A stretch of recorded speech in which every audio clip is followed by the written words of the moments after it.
Assalamualaikum warahmatullahi wabarakatuh. Alhamdulillahi rabbil alamin.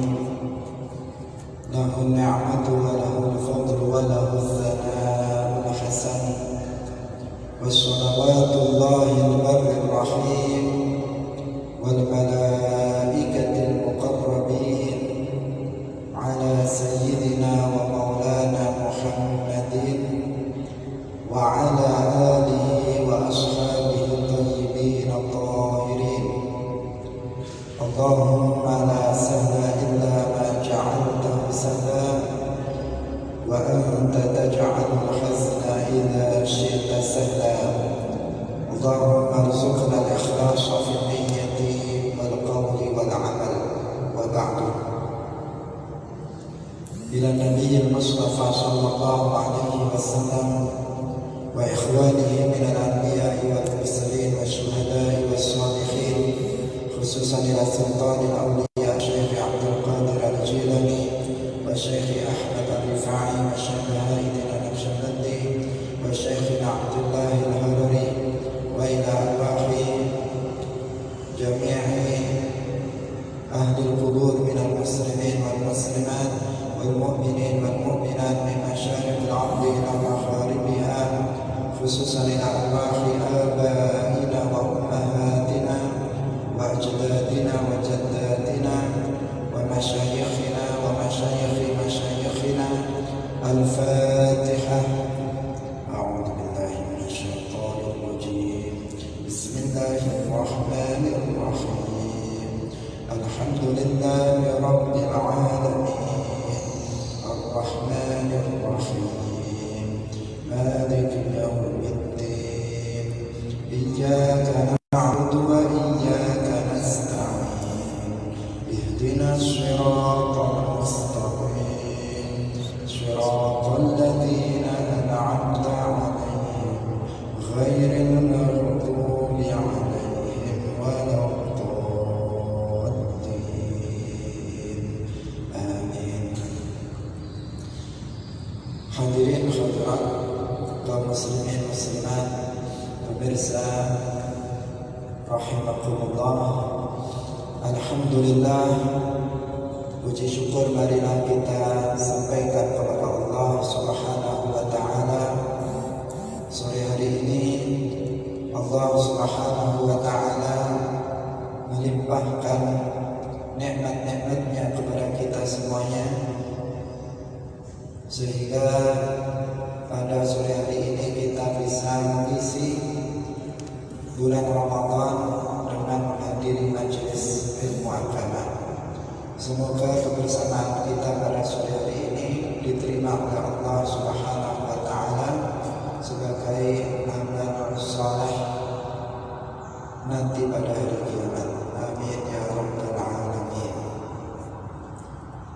Hadirin hadirat kaum muslimin muslimat, pemirsa rahimakumullah. Salawat dan salam semoga tetap terlimpahkan kepada Nabi Agung Nabi Muhammad sallallahu alaihi wasallam, para sahabatnya, keluarganya, serta seluruh umat Islam yang mengikuti beliau ila yaumil qiyamah. Pada hari ini kita akan melanjutkan pengajian kitab Aqidatul Muslimin, kitab dalam bidang akidah yang ditulis dalam bentuk tanya jawab. Telah kita baca tanya jawab yang pertama, yaitu tentang ilmu fardu ain. Hari ini kita membaca pada tanya jawab berikutnya, yaitu tentang hikmah penciptaan jin dan manusia, kemudian tentang syarat sahnya suatu ibadah. Sebelumnya mari kita mengikhlaskan niat kita lillahi ta'ala, dan jangan lupa untuk berniat beriktikaf di dalam masjid ini. Bagi yang hadir dalam Masjid Agung Anwar Qala al-muallif rahimahullahu ta'ala al-hikmatu min khalqil jinni wal insi. Mal hikmatu min khalqil jinni wal insi. Apa hikmah dari penciptaan jin dan manusia? Jawab, liya'murahumullahu fi ibadatihi. Qala ta'ala, wa ma khalaqtul jinna wal insa illa liya'budun. Jawabnya, liya'murahum, untuk Allah perintahkan kepada mereka manusia dan jin untuk beribadah kepada Allah. Allah Ta'ala berfirman, wa ma khalaqtul jinna wal insa illa liya'budun. Tidaklah aku menciptakan jin dan manusia kecuali untuk aku perintahkan beribadah kepadaku. Itu terjemahannya.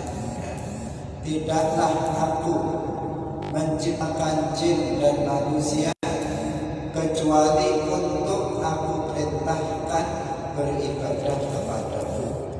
Surat Az-Zariyat ayat 56. Al-hadis, haqqullah 'ala al-'ibadi ay ya'buduhu wa la yushriku bihi syai'an. Rawahu Syaikhan. Hak Allah atas para hamba adalah mereka beribadah kepada Allah dan tidak mensekutukan Allah dengan sesuatu apapun. Rawahu Syaikhani. Hadis diriwayatkan oleh Al-Imam Al-Bukhari dan Al-Imam Muslim. Jadi kalau Al-Syaikhani, Rawahu Syaikhani, artinya diriwayatkan oleh dua syekh dalam hadis, yaitu Al-Imam Al-Bukhari dan Al-Imam Muslim. Hadirin hadirat rahimakumullah. Jika kita ditanya, kenapa sih manusia itu diciptakan? Kenapa jin itu diciptakan? Apa hikmah dari penciptaan manusia dan jin? Maka jawabannya adalah manusia dan jin itu diciptakan untuk diperintah beribadah kepada Allah.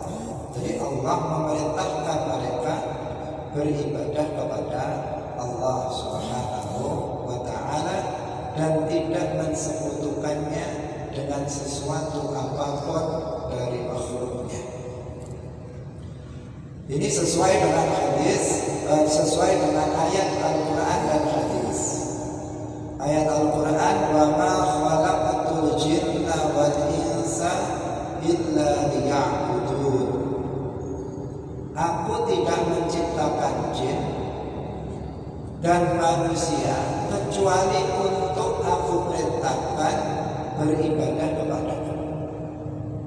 Jadi manusia hidup di muka bumi ini, demikian juga jin yang juga hidup di muka bumi ini.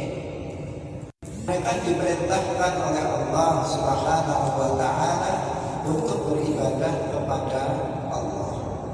Tidak boleh manusia maupun jin itu beribadah kepada selainnya. Orang yang beribadah kepada selain Allah, maka dia adalah musyrik. Syirik artinya ibadatu ghairillah, beribadah kepada selain Allah, itu syirik.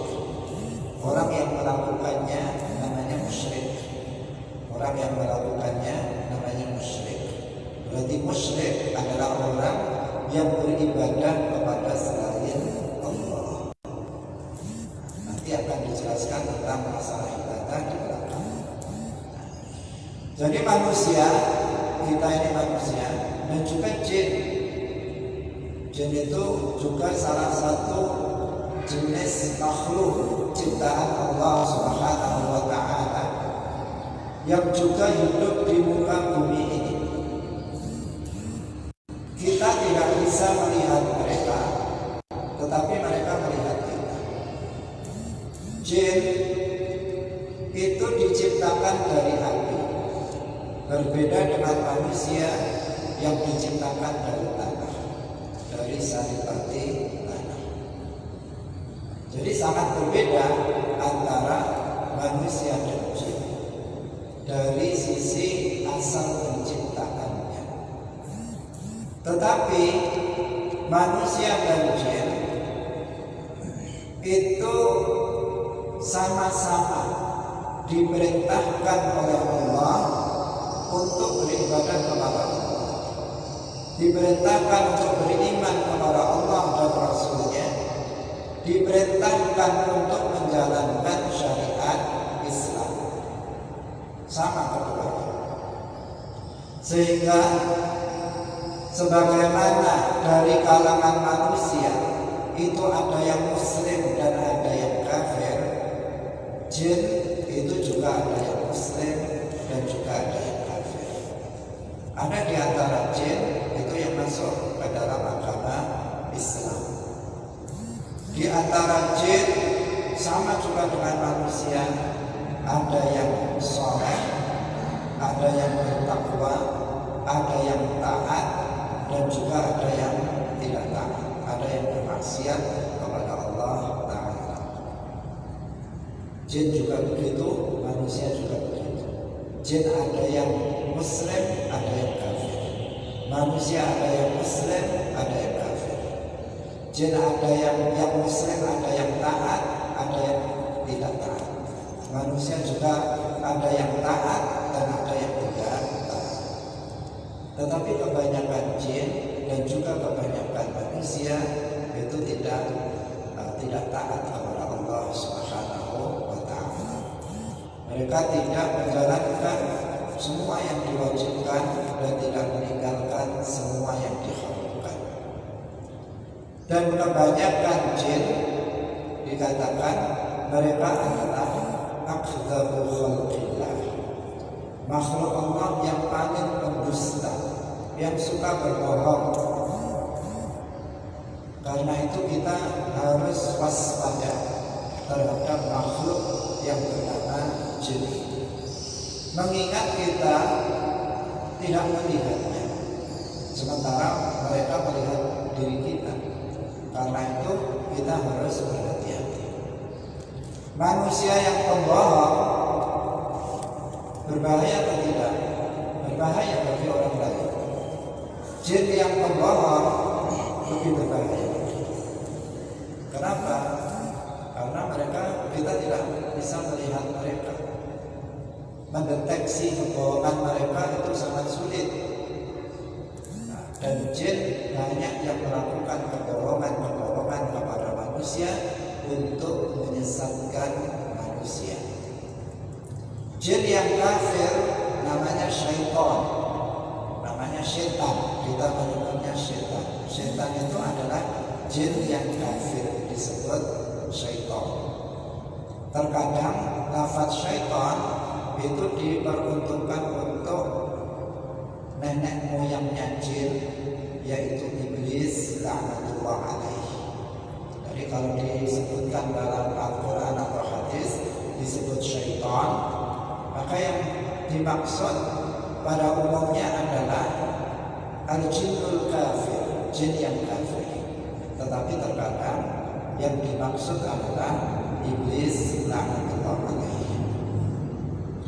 Rasulullah Shallallahu Alaihi Wasallam itu diutus untuk semua manusia dan jin. Berbeda dengan nabi-nabi sebelum Nabi Muhammad. Kalau nabi-nabi sebelum Nabi Muhammad itu diutus pada kaumnya. Tetapi kalau Nabi Muhammad diutus untuk semua manusia dan juga untuk semua jin.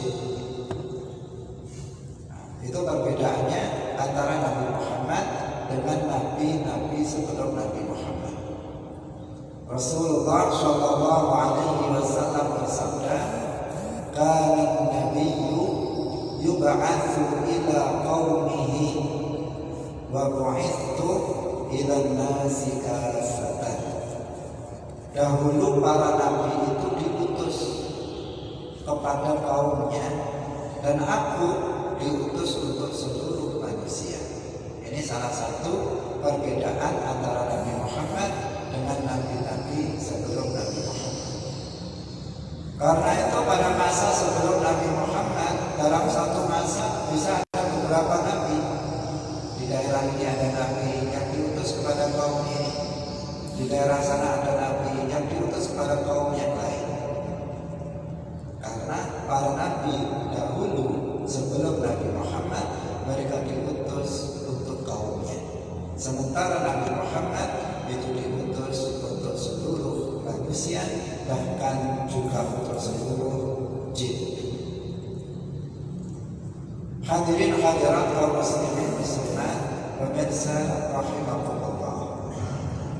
Ketika manusia dan jin didakwai oleh Nabi, diajak untuk masuk ke dalam agama Islam, maka sebagian manusia dan sebagian jin ada yang masuk Islam, dan sebagian mereka tetap dalam kesesatannya. Manusia dan jin diciptakan oleh Allah Subhanahu wa Ta'ala untuk diperintah beribadah kepada Allah. Itu hikmah dari penciptaan manusia dan jin, sebagaimana disebutkan dalam surat Al-Dhariyat ayat 56. Kemudian juga hadis Rasulullah Sallallahu Alaihi Wasallam, haqqullahi 'alal ibadi, hak Allah atas para hambanya. Artinya kewajiban hamba kepada Allah. Kalau dikatakan haqqullahi 'alal ibadi, hak Allah atas para hamba, artinya kewajiban hamba terhadap Allah. Apa kewajiban seorang hamba kepada Allah?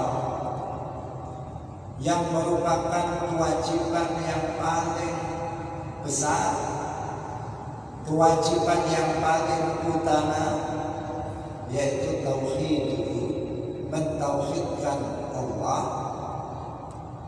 Artinya beribadah hanya kepada Allah, ayya'buduhu wa la yusyriku bihi syai'an. Beribadah hanya kepada Allah dan tidak menyekutukannya dengan sesuatu pun apapun. Sesuatu apapun. Itulah kewajiban yang paling utama bagi kita terhadap Allah, yaitu mentauhidkan Allah. Mentauhidkan Allah artinya beribadah hanya kepada Allah, artinya juga mensucikan Allah dari menyerupai makhluknya. Hadirin hadirat rahimakumullah, cukup jelas. Pindah ke pertanyaan berikutnya. Kaifa tasihhul ibadatu? Bagaimana ibadah seseorang itu bisa sah? Agar ibadah yang kita lakukan seperti sholat, seperti puasa, seperti zakat, haji, membaca Al-Quran, sedekah, dan berbagai macam amal kebaikan yang kita lakukan itu sah, bagaimana caranya? Jawab, tasihhu ibadatullahi mimman ya'taqidu wujudallahi wa la yushabbihuhu bi syai'in min khalqihi. Beribadah kepada Allah itu sah dari orang yang meyakini adanya Allah dan dia tidak menyerupakannya dengan sesuatu pun dari makhluknya. Qala ta'ala, Allah Ta'ala berfirman, laisa kamitslihi syai', tidak ada sesuatu pun yang menyerupai Allah, baik dari satu segi maupun dalam semua segi. Surat Asy-Syura ayat 11. Wa qala Rasulullah sallallahu alaihi wasallam la fikrata fil rabbi, la fikrata fil rabbi, tidak boleh berfikir tentang Tuhan. Rawahu Abul Qasim Al-Ansari, diriwayatkan oleh Abul Qasim Al-Ansari. Qala Al-Ghazali, Al-Imam Al-Ghazali berkata, la tasihhul ibadatu illa ba'da ma'rifatil ma'budi. Tidak sah suatu ibadah kecuali setelah mengenal zat yang wajib disembah, yaitu Allah Subhanahu wa ta'ala. Hadirin hadirat kaum muslimin muslimat, pemirsa rahimakumullah. Dijelaskan di sini bahwa syarat sah dari sebuah ibadah, syarat diterimanya amal kebaikan yang kita lakukan itu apabila dilakukan oleh orang yang beriman. Kalau disingkat dari apa yang kita sampaikan tadi adalah bahwa ibadah itu baru sah apabila dilakukan oleh seorang mukmin. Dijelaskan di sini orang mukmin itu orang yang bagaimana? Mimman ya'taqidu wujudallahi wa la yushabbihuhu bi syai'in min khalqihi. Orang yang beriman kepada Allah artinya orang yang meyakini bahwa Allah itu ada dan dia tidak menyerupakan Allah dengan sesuatu pun dari makhluknya. Ini secara singkat. Jadi seseorang dikatakan mukmin, seseorang dikatakan beriman kepada Allah apabila dia meyakini dengan keyakinan yang mantap tanpa ada keraguan sedikit pun bahwasanya Allah itu ada, dan adanya itu tidak seperti adanya makhluk. Itu namanya orang yang beriman. Kalau seseorang meragukan akan adanya Allah, maka dia bukan mukmin. Apalagi seseorang yang mengingkari adanya Allah, maka dia bukan orang mukmin. Atau ada seseorang yang meyakini bahwa Allah itu ada, tetapi dia menyerupakan Allah dengan makhluknya. Dia mengatakan Allah itu berupa benda seperti halnya manusia, maka dia bukan mukmin. Dia mengaku meyakini Allah itu ada, tetapi dia mengatakan Allah itu beranggotakan badan, punya mata, punya tangan, punya kaki, punya lisan, maka dia bukan mukmin. Karena seorang mukmin tidak menyerupakan Allah dengan makhluknya. Orang yang mengaku bahwa dia meyakini adanya Allah, tetapi dia meyakini bahwa Allah itu bertempat di atas langit, dia meyakini bahwa Allah itu bersemayam di atas langit, maka orang seperti ini bukan orang yang beriman. Bukan orang yang beriman. Karena orang yang beriman itu meyakini Allah tidak serupa dengan makhluk. Berdasarkan ayat Al-Quran, laisa kamitslihi syai'. Laisa kamitslihi syai', yang maknanya tidak ada sesuatu pun yang menyerupai Allah, baik dari satu segi maupun semua segi. Dan Allah tidak menyerupai makhluknya baik dari satu segi maupun semua segi. Ayat ini para ulama mengatakan sebagai asrul ayatin fil Qur'anil Karim fi tanzihillahi tanzihan kulliyan an musyabahatil makhluqin. Ayat laisa kamitslihi syai' surat Asy-Syura ayat 11 dikatakan oleh para ulama ayat ini adalah ayat yang paling jelas di dalam Al-Quran yang mensucikan Allah dari menyerupai makhluknya dengan pensucian secara total. Dengan pensucian secara total. Dipahami dari mana itu? Dipahami dari bentuk kalimatnya, dari jumlah ayat tersebut, bahwa ayat tersebut adalah jumlah nafiyah, diawali dengan kata laisa, laisa kamitslihi syai', itu berarti nafi, jumlah nafiyah. Kemudian ada kata syai' yang berupa isim nakirah, berarti umum.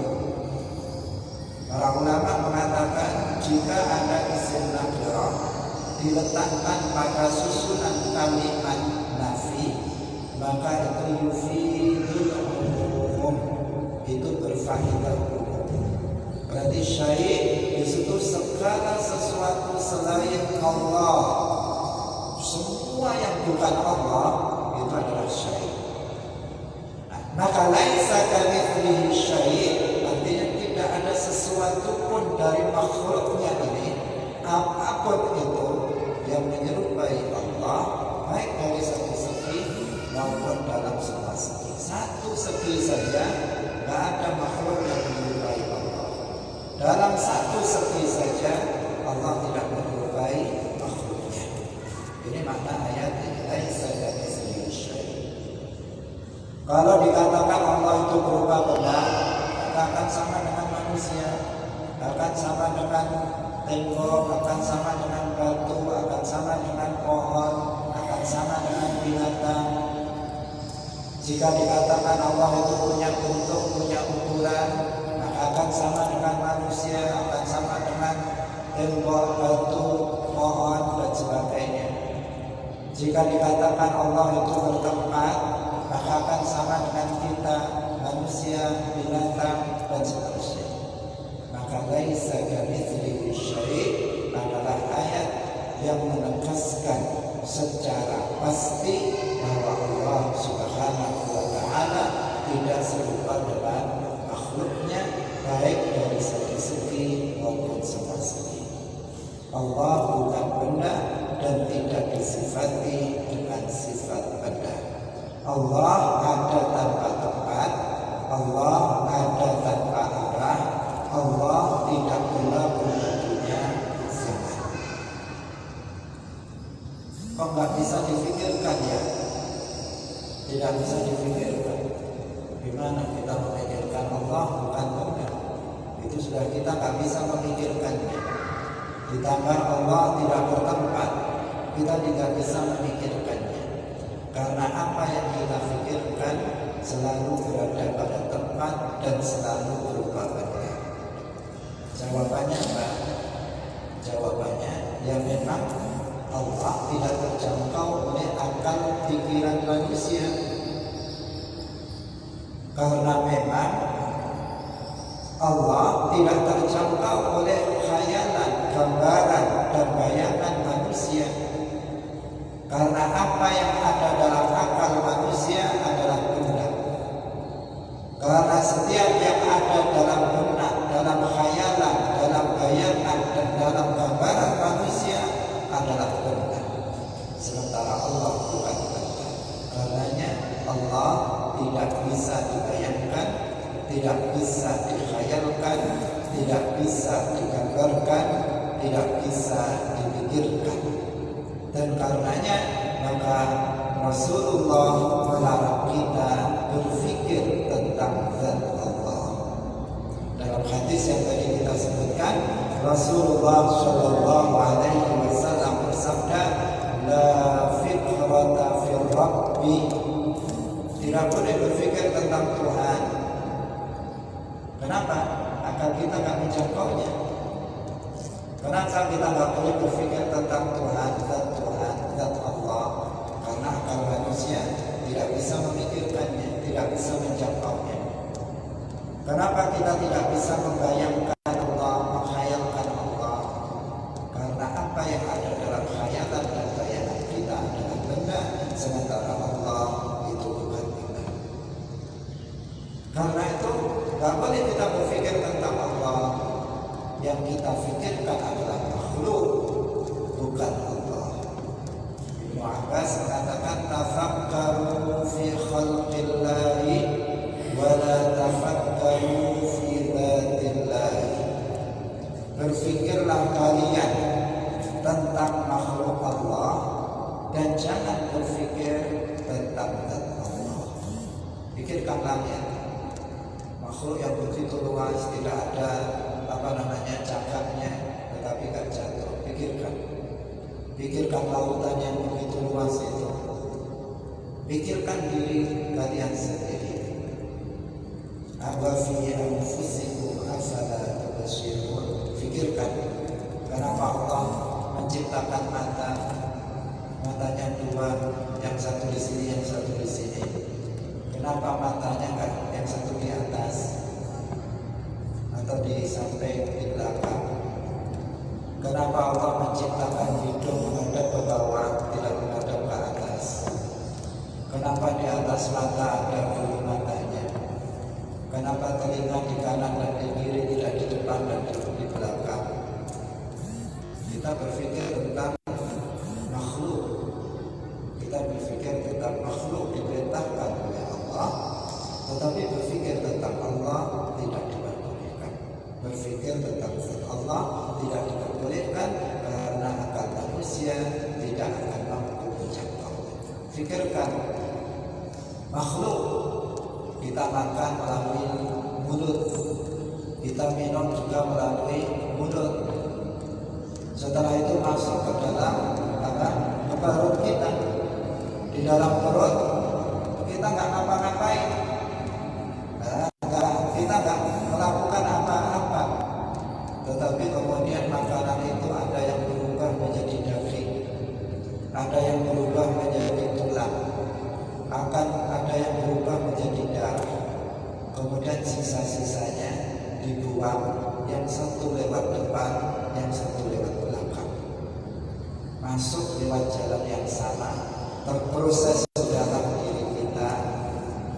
Artinya ada pabrik yang luar biasa di dalam perut ini yang terkadang kita tidak menyadarinya, yang itu menunjukkan kemahakuasaan Allah Subhanahu wa Ta'ala.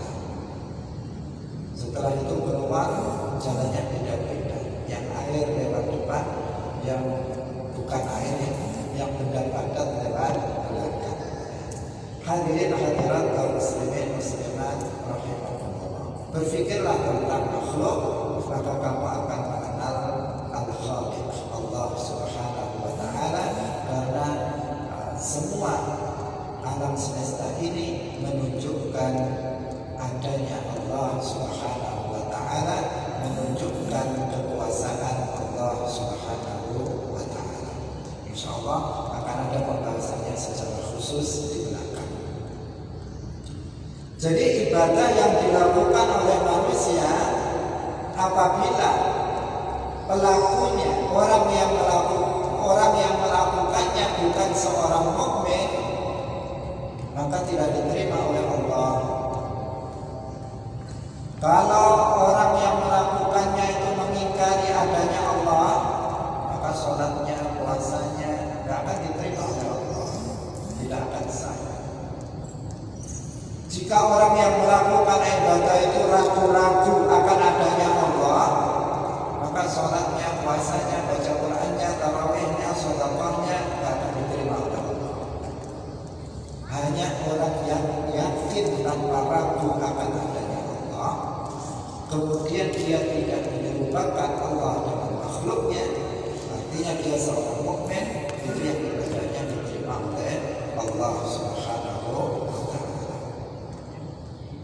Kalau ada orang mengaku beriman tetapi dia meyakini Allah itu bertempat di atas arsy, tidak sah ibadahnya, tidak sah ibadahnya, tidak diterima oleh Allah. Ada orang mengaku beriman kepada Allah tetapi dia meyakini bahwa Allah itu punya tangan, punya kaki, punya mata, anggota badan, tidak akan sah ibadah yang dilakukan. Al-Imam Al-Ghazali mengatakan, la tasihhul ibadatu illa ba'da ma'rifatil ma'bud. Tidak sah suatu ibadah kecuali setelah seseorang mengenal Allah yang disembah. Kita beribadah kepada Allah, maka kita harus mengenal yang kita ibadahi, yaitu Allah Subhanahu wa Ta'ala. Baru ibadah seseorang diterima oleh Allah Subhanahu wa Ta'ala. Dari mana perkataan Imam Ghazali ini? Dari ayat Al-Quran. Allah Subhanahu wa Ta'ala di dalam Al-Quran berfirman, wa man ya'mal minas salihati min dzakarin aw untha wa huwa mu'minun fa ulaika yadkhuluna al-jannata wa la yuzlamuna naqira. Barang siapa melakukan amal saleh, wa may ya'mal minas shalihat, barang siapa yang melakukan amal saleh, baik dia itu laki-laki maupun perempuan, gak peduli laki-laki atau perempuan, syaratnya wa huwa mu'min, dan dia adalah orang mukmin, maka mereka akan masuk surga dan sedikit pun mereka tidak akan dizalimi. Artinya sekecil apapun amal saleh yang dia lakukan, jika dilakukan oleh seorang mukmin, maka akan dibalas dengan pahala nanti di akhirat. Seorang mukmin bertemu dengan saudaranya sesama muslim, dia mengatakan assalamualaikum, berpahala. Seorang mukmin di tengah jalan dia melihat ada batu, kemudian dia singkirkan batu itu, lillahi ta'ala, berpahala. Seorang mukmin tersenyum dengan temannya, lillahi ta'ala, dia melakukannya, dia dapat pahala. Seorang mukmin sholat, baca Al-Quran, hadir dalam majelis ilmu, maka dia akan mendapatkan pahalanya nanti. Dia akan mendapatkan balasan yang menyenangkan nanti di akhirat atas amal sholat yang dilakukannya. Tetapi apabila amal itu dilakukan oleh orang yang kafir, yang bukan mukmin, yang meragukan akan adanya Allah, yang mengingkari adanya Allah, atau dilakukan oleh orang yang menyerupakan Allah dengan makhluknya, maka ibadah yang dilakukannya itu tidak sah, tidak diterima oleh Allah Subhanahu wa Ta'ala.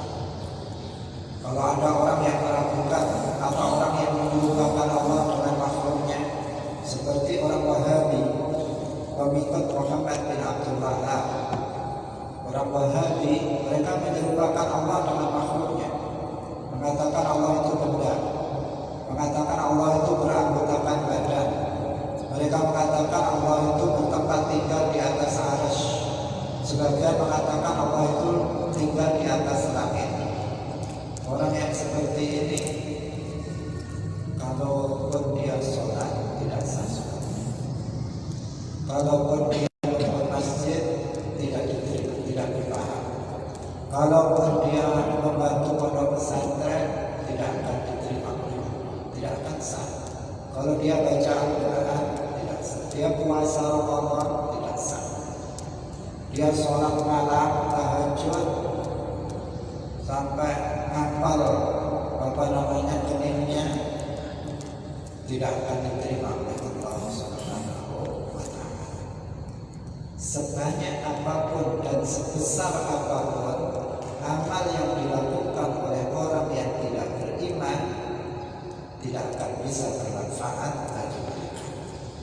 Tetapi sekecil apapun amal yang dilakukan oleh seorang mukmin, maka itu akan bermanfaat bagi dia nanti di akhirat.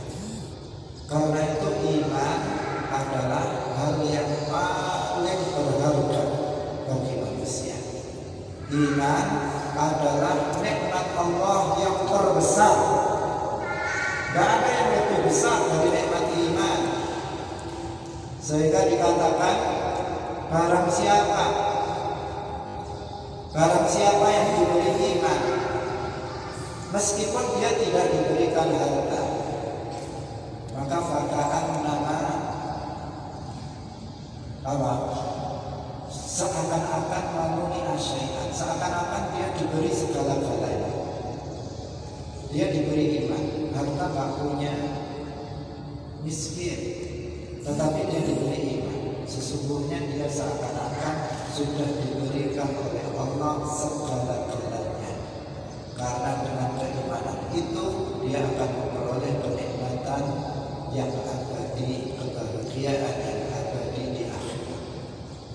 Sebaliknya orang yang diberikan harta,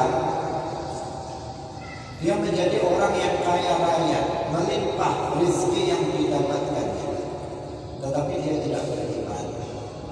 Maka fakaan nama ma'u'tiya syai'an, seakan-akan dia tidak diberi apa-apa oleh Allah Subhanahu wa ta'ala. Kenapa? Karena kenikmatan dunia ini hanya sebentar. Sekaya-kayanya orang di dunia ini berapa tahun? Paling 50 tahun, paling 60 tahun, paling 100 tahun mentok. Zaman sekarang berjarak, orang hidup 100 tahun. Sudah habis. Setelah itu habis. Sekaya-kaya, semewah-mewahnya rumahnya, semewah-mewahnya kendaraan yang ditungganginya, umurnya tak lama, umurnya tidak lama. Tetapi jika dia dalam kondisi kafir, di akhirat dia akan diazab selama-lamanya. Maka seakan-akan dia tidak diberi apa-apa, karena dunia hanya sebentar, sementara akhirat itu selama-lamanya, abadi. Sebaliknya orang yang tadi di dunia dia tidak diberi harta, tetapi dia diberi iman. Seakan-akan dia sudah diberi segala-galanya. Mungkin dia menderita di dunia ini berapa lama? Gak akan lama dia menderita. Kalaupun dia kelaparan, kalau dia susah dalam mencari makan, paling sampai 50 tahun, 60 tahun, 70 tahun, 80 tahun, selesai. Setelah itu dia akan mendapatkan kenikmatan yang abadi. Setelah itu dia akan mendapatkan kebahagiaan selama-lamanya di akhirat. Hadirin hadirat rahimahullah. Karena itulah maka ketika Rasulullah SAW ditanya tentang afdhalul amal, beliau ditanya, apa amal perbuatan yang paling mulia wahai Rasulullah? Beliau mengatakan, imanun billahi wa rasulih. Afdhalul a'mali imanun billahi wa rasulih. Amal perbuatan yang paling utama adalah iman kepada Allah dan Rasul. Hadirin hadirat rahimahullah, maka kita sangat bersyukur sekali kita tergolong sebagai orang-orang yang beriman. Sama sekali kita tidak meragukan akan adanya Allah, karena alam semesta ini adalah dalil bukti tentang adanya Allah. Sama sekali kita tidak melupakan Allah dengan makhluknya, karena Al-Khaliq yang menciptakan makhluk tidak mungkin serupa dengan makhluknya. Nah, tentang masalah ini tauhid insyaallah akan ada pembahasannya tersendiri dalam pertemuan berikutnya. Hadirin hadirat rahimahullah, Soal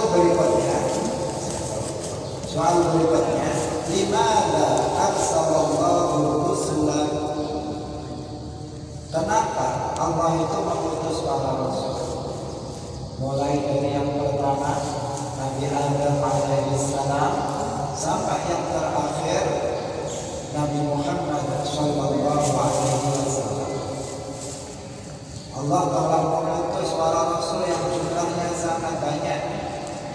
Sebagian ulama ada yang mengatakan Allah mengutus 124 nabi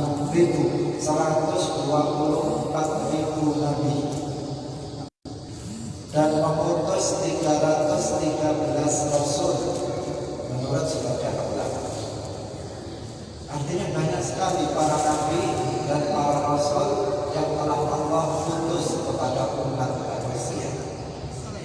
Pertanyaannya, untuk apa Allah mengutus para rasul? Jawabannya, arsalallahu rusula liyu'allimun nasa masalihah dinihim wa dunyahum wa lida'watin nasi ila ibadatillahi wa an la yushriku bihi syai'an. Allah Subhanahu wa ta'ala mengutus para rasul untuk mengajarkan manusia hal-hal yang membawa kebaikan dunia mereka dan juga agama mereka, dan untuk mengajak manusia hanya beribadah kepada Allah dan tidak mensekutukannya dengan sesuatu apapun. Itu tujuan dari diutusnya para rasul. Apa? Yang pertama, mengajarkan kepada manusia hal-hal yang membawa kebaikan bagi manusia untuk dunia mereka, untuk agama mereka, untuk akhirat mereka. Jadi para nabi, para rasul, mereka datang mengajak manusia melakukan aturan-aturan Allah, mengajak manusia melakukan aturan-aturan Allah. Jika manusia itu melaksanakannya, maka dia akan mendapatkan kebaikan di dunia dan di akhirat. Ini tujuannya. Karena manusia ini tidak mengetahui apa yang maslahat bagi dirinya kecuali hanya sedikit. Terkadang manusia berpikir bahwa yang maslahat bagi dia adalah ini, tetapi sebenarnya hal itu justru memberikan mudarat bahaya pada diri. Maka kita seorang muslim meyakini bahwa mengikuti aturan Allah adalah sesuatu yang akan membawa keselamatan, kebaikan, kemaslahatan bagi kita di dunia dan di akhirat. Itulah seorang muslim. Seandainya hukum Allah kita terapkan dengan benar, kita melaksanakannya dengan baik, sholat, puasa, kewajiban kita jalankan, baik itu kewajiban yang berkaitan dengan manusia atau tidak berkaitan dengan manusia, maka tentu kita akan mendapatkan kebaikan di dunia dan di akhirat. Apabila larangan-larangan Allah itu kita jauhi, tidak kita jalankan, pastilah kita akan mendapatkan kebaikan baik di dunia maupun di akhirat. Karena aturan-aturan atau syariat yang dibawa oleh para nabi, yang dalam hal ini kita dibawa oleh Rasulullah Shallallahu Alaihi Wasallam, itu adalah untuk kebaikan manusia di dunia dan juga di akhirat. Kemudian mereka juga diutus untuk